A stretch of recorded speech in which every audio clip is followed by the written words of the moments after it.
Sementara yang dewasa tuh ketawa gitu, sambil kepalanya gerak-gerak dan tangannya tuh semacam menari yang susah saya deskripsikan. Karena mama pun meraninnya seperti gerakan tangan Prabroro pas kemarin. Oh, gini. Oh, wah ini goblok, serem banget.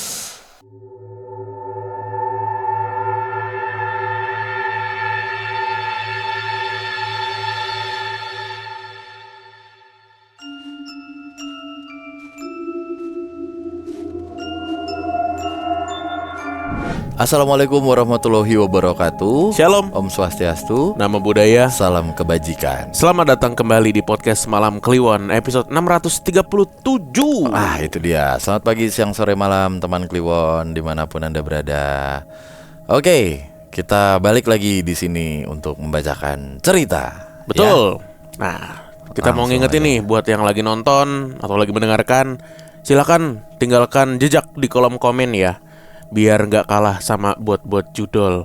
Nah, itu dia. Banyak sekali guys. Minta tolong guys, bantuannya guys.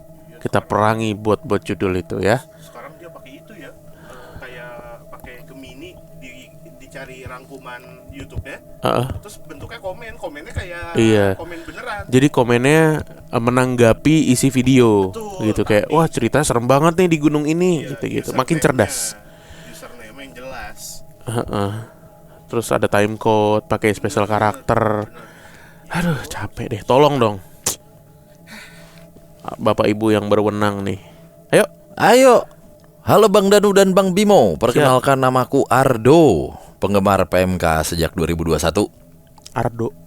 Unik juga ya. Gue lahir tahun 96 dan dari SD sampai SMP gue tinggal di kota kelahiran gue di Tulung Agung. Nah, setelah lahir gue tinggal di kontrakan bareng papa, mama, dan mbak gue. Di tahun 2000-an awal, orang tua gue memutuskan pindah dan beli rumah di bekas perumahan yang letaknya tuh mepet sama pabrik mie bihun dengan bambu-bambu berjejer yang dijadiin tempat buat jemur seng. Yang di atasnya ditaruh adonan mie bihun yang tipis-tipis. Oh, Bayang banget nih. pabrik rumahan lah ya ini ya. Nggak tahu skalanya, tapi Iya, kebayang ininya, visualnya bener. gitu.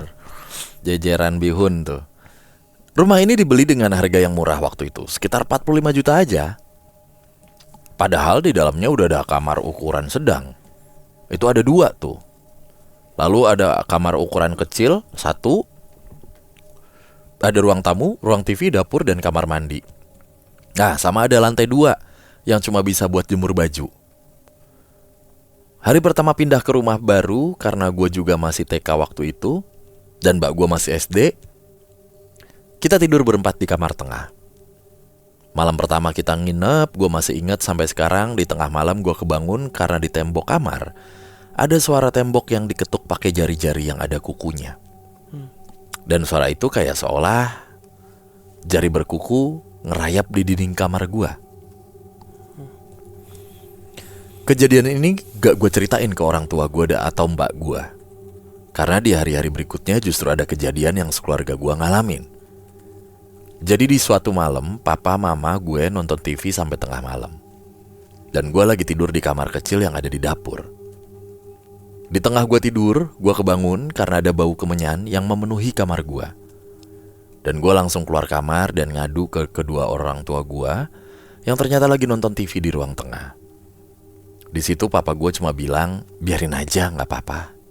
Gak lama mama gue ke dapur buat minum. Lalu dia nyium bau kemenyan yang menyengat dan langsung ngadu ke papa gue, dan papa bilang gak apa-apa juga. Gak lama bau kemenyan itu masuk dan kecium di ruang TV. Dan saat itu juga papa gue bilang, udah yuk, tidur, masuk kamar, udah malam. Kejadian lain yang dialami sekeluarga waktu nonton TV zaman Piala Asia tuh, waktu itu Indonesia lawan Arab, sekitar jam 8 atau 9 malam. Kebetulan tangga buat naik ke tingkat jemuran di rumah gue tuh naiknya dari ruang TV, dan ada pintu seng kecil agar hujan dan angin dari atas tuh gak masuk ke rumah. Lagi asik-asiknya nonton bola, rame-rame nih. Tiba-tiba pintu seng yang ada di tangga 2 itu tuh, di lantai 2 itu tuh diketuk 3 kali dari luar. Kami sekeluarga langsung lihat-lihatan.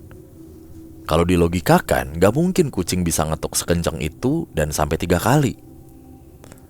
Bahkan kejadian horor ini gak cuma dirasain sama orang rumah, tetapi juga tetangga yang lagi lewat di samping rumah malam-malam.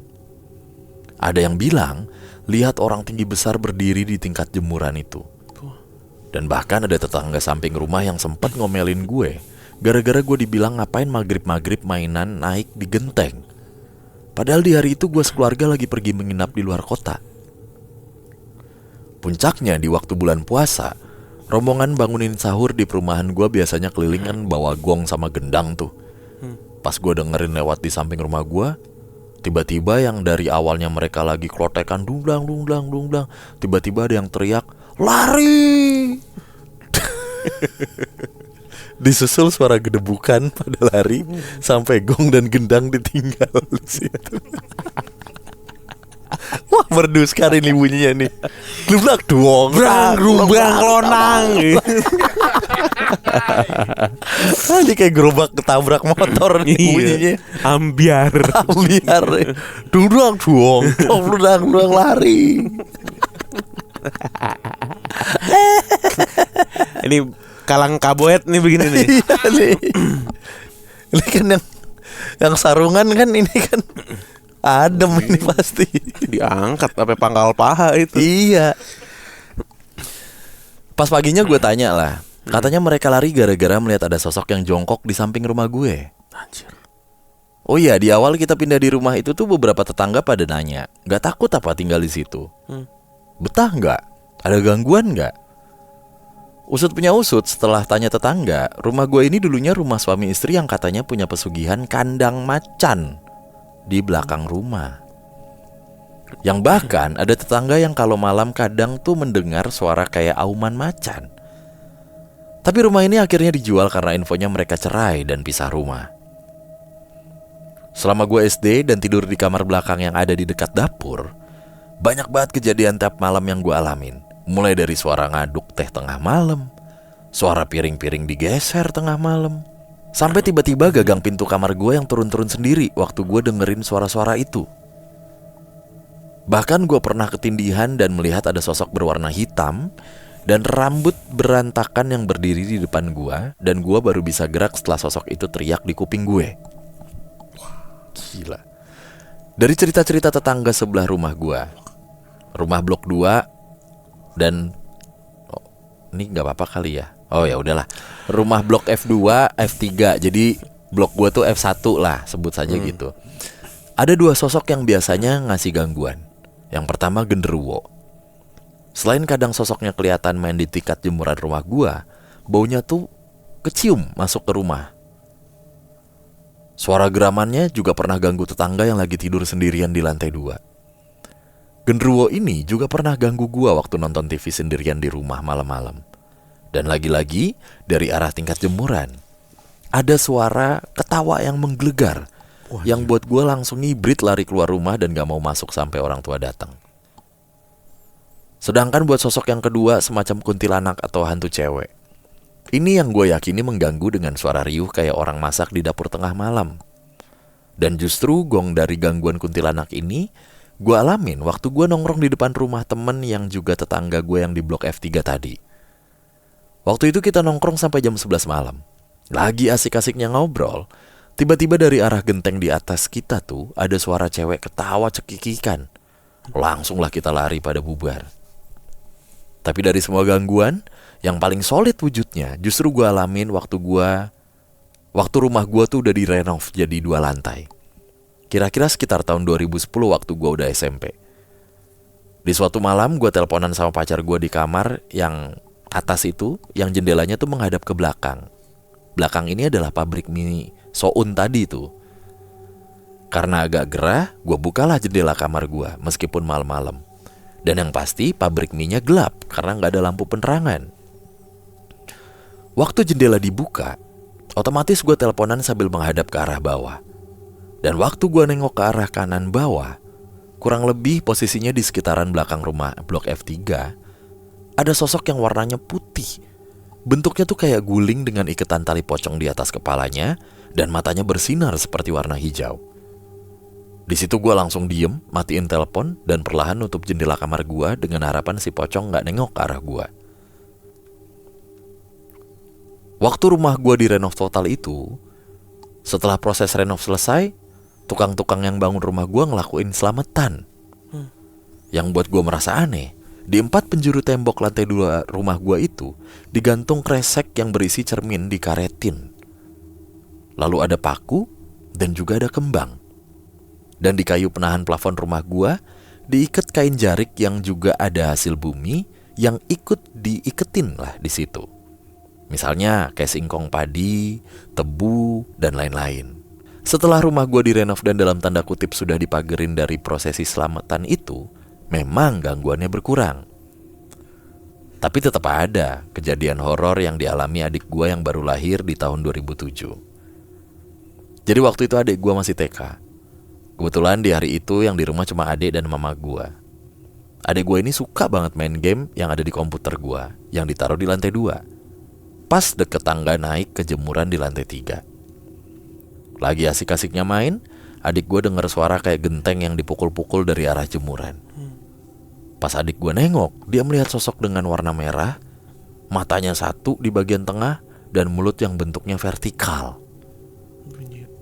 Adik gue langsung lari turun ke bawah nemuin mama gue, dan ada sosok itu di atas, dan bilang ada sosok itu di atas. Mama gue malah sempat nanya, komputernya udah dimatiin belum? Dan adik gue bilang belum. Diajaklah adik gue ke atas sama mama buat matiin itu komputer sambil nyanyi-nyanyi lagu pujian Katolik. Oh. Abis itu mama gue langsung nelpon pak adik gue yang paham lah soal makhluk halus. Dan di saat pak adik gue udah datang dan duduk di ruang tamu, dia bilang gini, "Lah itu Rin," nama mama gue tuh Rin ya, "yang ganggu lagi nurunin tangga ngeliatin kita." Buset.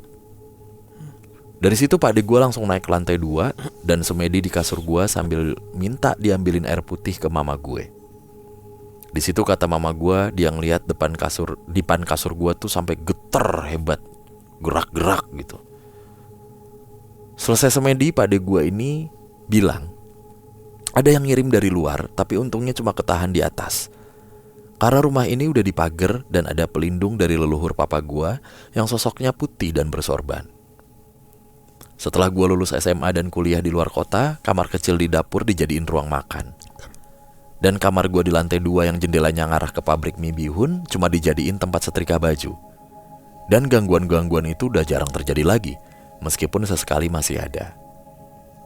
Sekian cerita gua, terima kasih PMK. Terima kasih. Banyak banget ini gangguan yang ada di rumahnya ya. Tapi secara timeline tuh seberapa panjang sih tadi? 96 kan, 2000 lah. Dari dia SD kan. Dari dia SD 2000-an awal. Sampai 2000 ya, saya sampai kuliah ini, sampai 10-an. Iya, makanya banyak banget ya. Dan semua berkutat di rumahnya dia. Ya. Oh. Ya berarti selalu ada 2 sosok tadi ya. Satu sosok genderuwo yang ada di jemuran, biasa di atas. Satu lagi si perempuan ini. Oke, tadi tuh yang menarik katanya tetangga rumahnya atau di rumah dia sih yang pesugihan kandang macan itu. Rumahnya dia. Oh, rumahnya dia dulunya Bekas kandang macan. pesugihan kandang macan. Ini gue baru dengar karena biasanya tuh pesugihan tuh kandang bubrah kan yang terkenal kan. Sampai jadi film, jadi buku segala macam. Ini pesugihan kandang macan. Banyak tai macan tuh berarti itu. Aduh. Nggak cuma tai macan, Pak. Tadi tetangga juga sempat denger suara auman Wicaksono itu. Bukan, itu Aiman. Bung, sudah Bung. Oh. Kita lanjutkan setelah pesan-pesan berikut ini. Kan gitu. Bahas ijazah. Membahas apa? Disekak Ferry Irwandi. Kalang kaboet seperti pembawa gamelan. Lucu banget tadi tuh ya, bangunin sahur luntang. Lari. Bangun semua sih. Panggung bang klontang. Wah. Wah. Ada gong ageng. Lucu banget tuh. Nanti kita hari Senin ngeliat Gong Ageng depan mata langsung. Mungkin bukan gong ageng, Pak. Apa? Lebih ke bonang. Bisa. Lebih ke Bonang. Atau Pantat Semar. Sekalian aja lah gue lah. Susah banget nyari korelasi gong. Gong Ancol. Gong Ancol. Gak tahu lagi gue. Gong 2000. Albar dong. Apa? Ahmad Albar Ahmad Albar. Bandnya Ahmad Albar. dari God Bless. Gong 2000. Tua banget ya. Gua kira tadi lagi-lagi kan gua baca belum gua baca kan. Ekspektasi gua meleset di sini. Apa? Gua kira pesugihannya tuh karena kan dia udah spill dari awal nih, pabrik bihunnya nih iya. jadi sarang atau tempat si pesugihan dan lain-lainnya itu, bersumbernya di situ.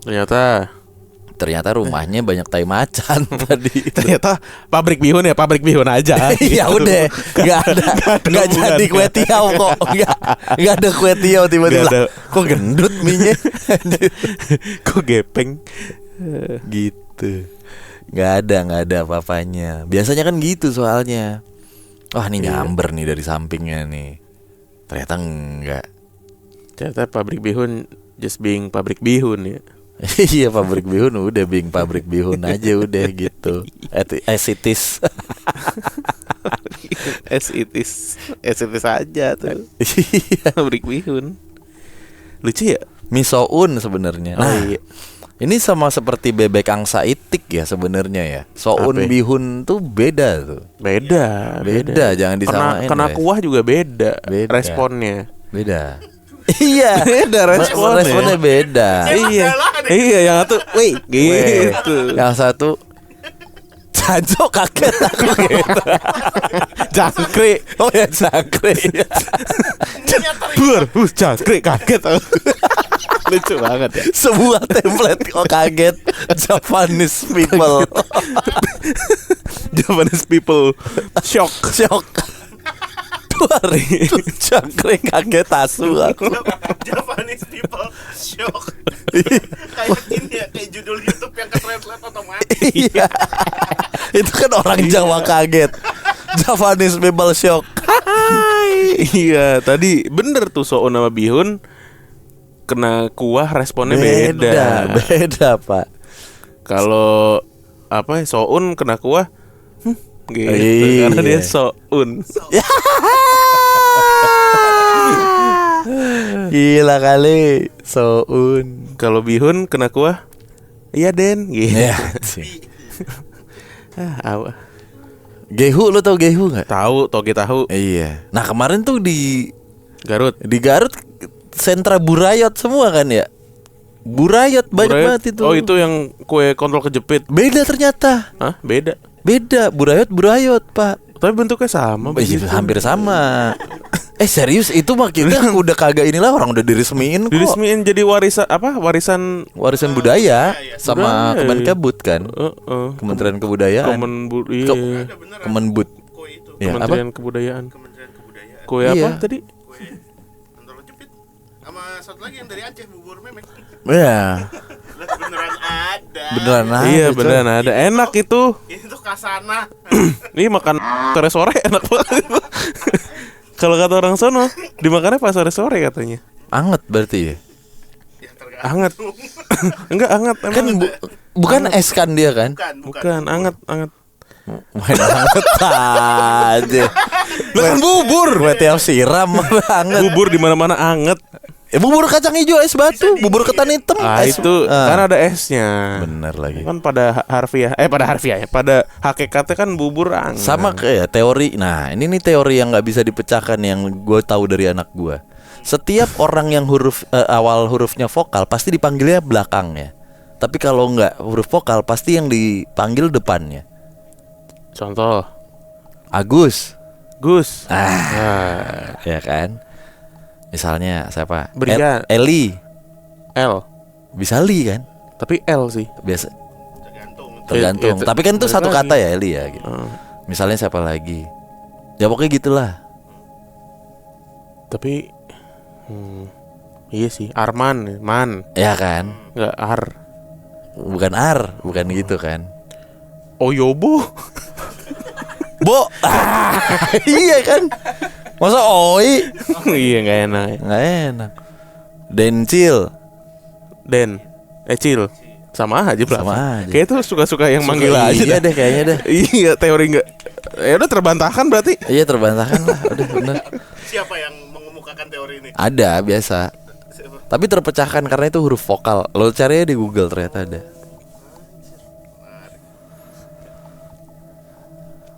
Burayot. Bahas Masih ke lagi. situ, masih kebayang. Oke. Kita lanjut ke cerita berikutnya ya. Ya.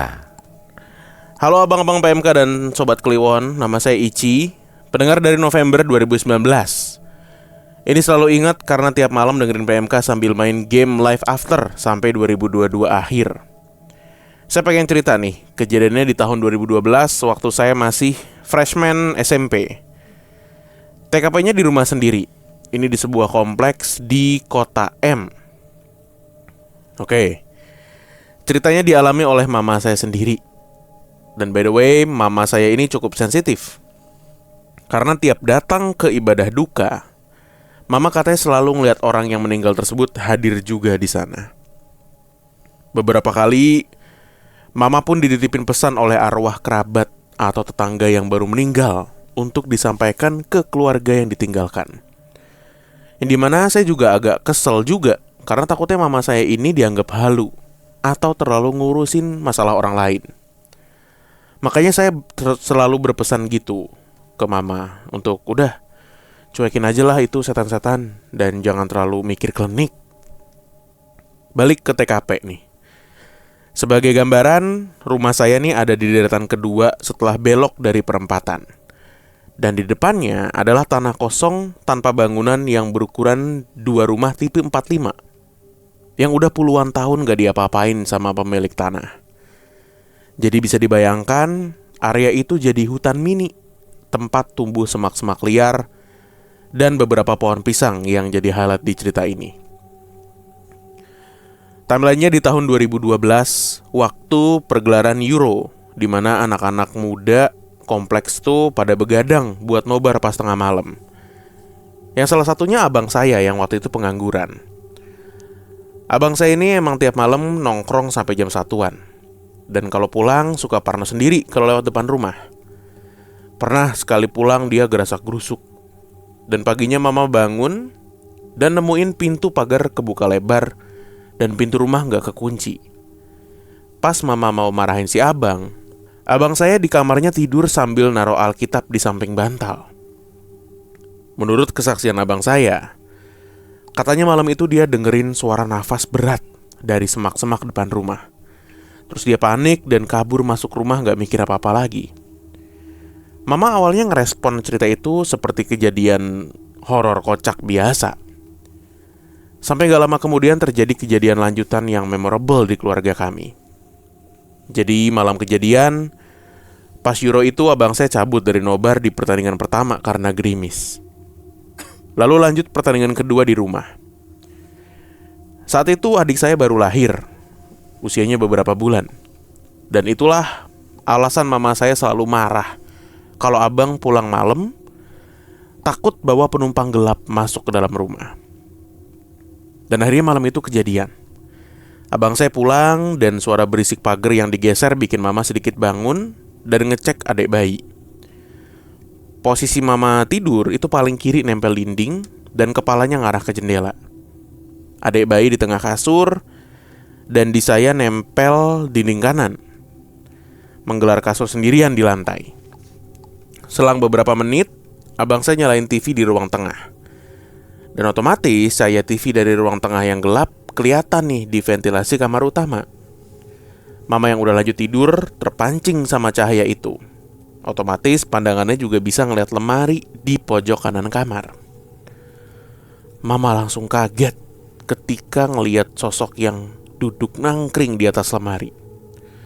Bukan cuma satu, tapi 2 sosok rambut panjang yang nutupin muka dan gaun panjang yang lebihin tangan dan kaki. Dan yang paling aneh adalah salah satu sosoknya itu bentukannya seperti bocil, kisaran 6-8 tahunan lah. Dan yang dewasa nih cukup gede untuk ukuran wanita normal. Bayangkan aja lemari kayu setinggi 170 cm dan ceiling rumah tuh 3 meteran lah. Kepala kuntinya itu kata mama hampir nyentuh langit-langit.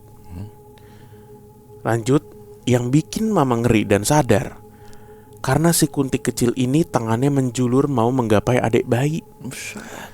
Sementara yang dewasa tuh ketawa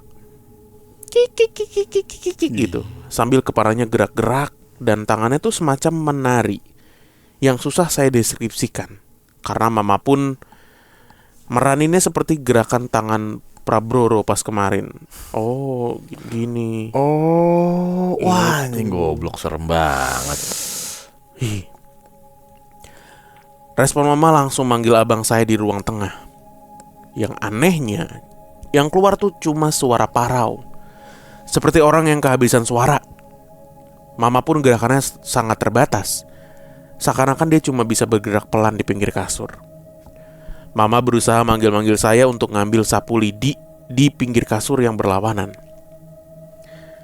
Tapi karena suaranya parau dan entah kenapa saya nggak bangun di kejadian krusial kayak gitu, Mama cuma bisa pasrah berdoa dan meluk nutupin adik bayi supaya nggak disentuh sama kunti kecil yang terus-terusan julurin tangan itu. Beruntung dua sosok itu cuma duduk di atas sana dan nggak kemana-mana. Kejadian itu berlangsung agak lama. Karena beberapa menit sebelum suara azan subuh muncul, dua sosok itu masih duduk di sana, tapi udah pada diem, kaku. Walaupun pandangannya yang ketutup rambut masih ke arah mama. Mama yang lega banget pas azan berkumandang dan makhluk-makhluk itu sudah hilang, langsung tidur pules. Karena katanya terasa capek banget seakan kehabisan energi. Beberapa hari setelah kejadian, mama belum nyeritain ini ke siapapun dan masih dipendam sendiri. Barulah setelah hari Minggu, mama ke gereja sambil bawa adik bayi untuk didoakan sama ketua pendeta baru. Mama cuma minta doa sekaligus kenalan atau kenal sapa dengan bapak pendeta. Tapi surprise-nya, setelah berdoa untuk mama dan adik bayi, bapak pendeta ini ngomong supaya mama bertukar posisi dengan adik bayi ketika tidur. Beliau ngasih arahan itu supaya adik bayi itu terhalang tembok dan gak langsung ngadep ke jendela kayak sebelumnya. Bapak pendeta ini beralasan karena jendela kamar utama mengarah lurus langsung ke kebun pisang di area kosong depan rumah, dimana di sana tuh ada kuasa gelap yang udah lama ngintip dan menunggu momen untuk masuk ke dalam. Mama berasumsi momen yang dimaksud itu pas abang pulang malam dan kena gerimis. Mama sempat kaget karena bapak pendeta bisa dengan jelas melihat gambaran kejadian dan kondisi rumahnya. Tapi bapak pendeta cuma berpesan untuk gak perlu lagi khawatir dan selalu percaya bahwa Tuhan selalu ada melindungi. Long story short, cerita tersebut cuma mama ceritakan ke kami, ke anak-anak, dan ke bokap lewat telepon. Alasannya untuk tidak di-share keluar rumah adalah karena kebun pisang itu ditanam oleh tetangga yang mama nggak mau ngasih citra buruk ke kebun orang. Nah, diceritain di sini. Tuh nggak disebutin ya.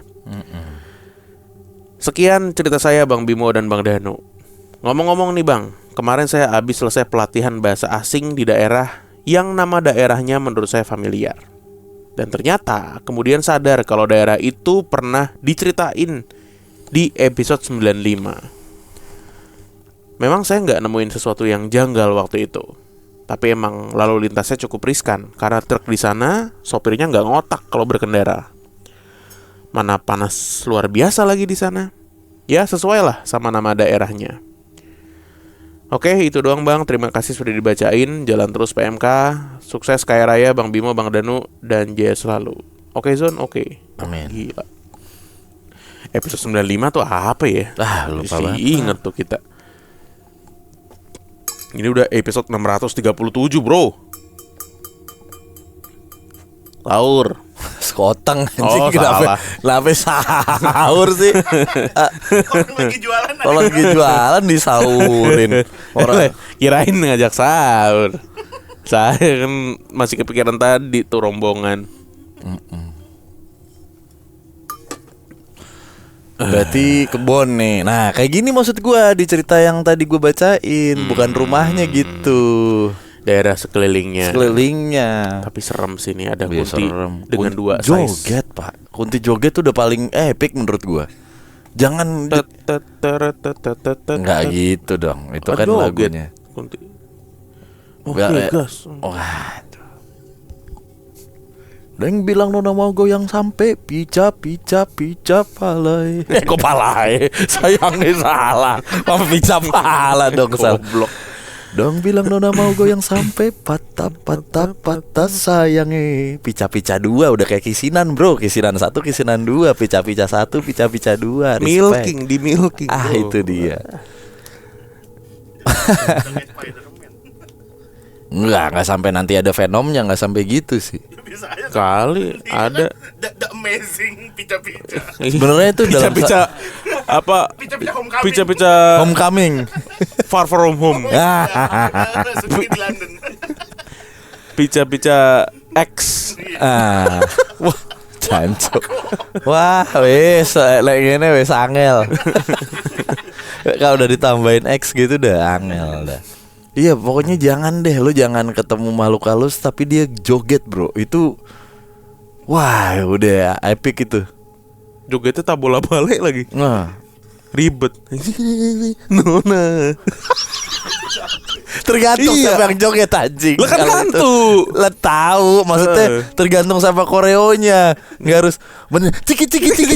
Nona, enggak gitu. Kan lucu banget tuh. Iya. Gue langsung anjay, Timuran Jaksel gitu. Enggak gitu. Hiburan cantik. Bang dapat salam dari Juan Reza. Oh, gue gituin. Kalau enggak ini ya, kalau enggak kuntilanak tapi takut nyerimpet sih ininya. Yang ini loh, tenet yang kakinya yang enggak ada tulangnya gitu. Goyang daboy. Nah. Kuntilanak goyang daboy. Iya. Gitu. Gak ada harga dirinya hantu di sini ya. Iya. Ih. Soalnya kan bayangan kenapa bisa bikin serem tuh karena dulu almarhum Susana saat jadi setan-setan gitu kan ada yang joget-joget juga gitu. Anjing serem banget. Hari ini Berapa tahun? 2008, wafatnya Susana ya? 2025 berapa tahun tuh? 9 berapa sih? 25 kurang 8 berapa sih? 17 tahun. wafatnya Susana, ikon horor Indonesia. Asli, bro. The one and only menurut gua mah. Ada yang bisa gantiin, bro. Iya. Meskipun sekarang ada beberapa kandidat ya. Betul, Ada cuman Luna Maya, ada Agni Nihak. Wah, itu kenceng itu. Maksudnya penonton film-filmnya dia tuh selalu box office gitu. Hype-nya di medsos. Iya, hype-nya di medsos kenceng. Susana dulu juga kenceng, Pak. Apanya tuh, Pak? Ketawanya. Strippingnya. Oh. Ketawanya juga kenceng itu. Iya. Bokir kecut. Wah, itu merinding, bro, dulu, bro. Ih. Asli. Yang sate. Sekarang kan kita ngelihat karena kita ngelihat potongannya Iya. smooth ya. Bang, Dulu sate kan 200 tusuk. Serem, Mbak. Vet hilang. Sate bakpao. Bakpao juga. Oh, bakpaunya. Put di pause ya. Oh Di iya. jeda. Kalau di HP rekam, pause, Pause. terus rekam lagi. Dulu istilahnya apa? Jeda. Jeda, iya. Di jeda. Iya. Coba sate kelatak yang dia beli ya. Kan ribet tuh jari-jari sepeda. Sepeda ontel lagi. Atau Taichan. Wah, ngantrinya panjang itu. Nggak bisa. Kasihan juga Susana itu. Nggak bisa. Iya, di Senayan Nggak bisa. kan Taichan Bang Ocit gitu. Aduh. Betul. Kan dia Betul. minta berapa? 500 tusuk ya? 200 tusuk. Nggak bakal Iya. ada. Paling cuma 15. Iya, sellernya pasti yang ada-ada aja, Neng, 200 tusuk. Yang lain makan apa? Nih, 15. Nggak jadi Galak. horor. Galak. Nggak jadi horor. Ada-ada aja mesen 200. Yang lain makan apa? Lontong. Iya, 200. Mikir. Suruh mikir. Goblok aja. Lu suruh mikir. Galak banget. Tukang sate Taichan. Pindah sih gua kok gitu. Beli mendoan gitu. Asli. Iya. Goblok anjir, gue suruh mikir. Buset, kok nggak Gue tahu lo setan. Jangan tolol lo, goblok mikir. Anjing lah. 200. Pelanggan gue makan apa? Duduk depan Goblok. Iya. Boleh lo balik lo. Sono tan susu ya, sono tan susu lu. Diusir, disuruh ke tenan lain. Coba deh, sekali-sekali gue tuh pengen denger kesaksian orang ngegentak gitu, tapi bukan yang prank-prank ya. Misalnya siapa kayak gitu, bang sate 200 tusuk. 200. Ketawain ya. Apa ya? 200. Gila nih orang nih. Lo gak salah denger kan? Berapa ya? Denger gak? 200 dia kata. Ya. Pelanggan gue makan apa? Ada aja dong. Mikir. Goblok. Wah dibentak. Ya sundel bolong kayak gitu mah ngerapat lagi belakangnya. Udah gak sundel lagi dah. Tinggal bolongnya doang gitu. Goblok. Udah gak ada sundel lagi deh. Udah nangis. capek. Terima kasih ya guys. Yeah, Salam buat Sate Taisan. Iya. Aduh, capek gua ketawa. Ya udah. Dah. Dadah, terima kasih ya guys. See you. Mikir. Nyotak lu, sono, tan susu kayak orang sono. Blok.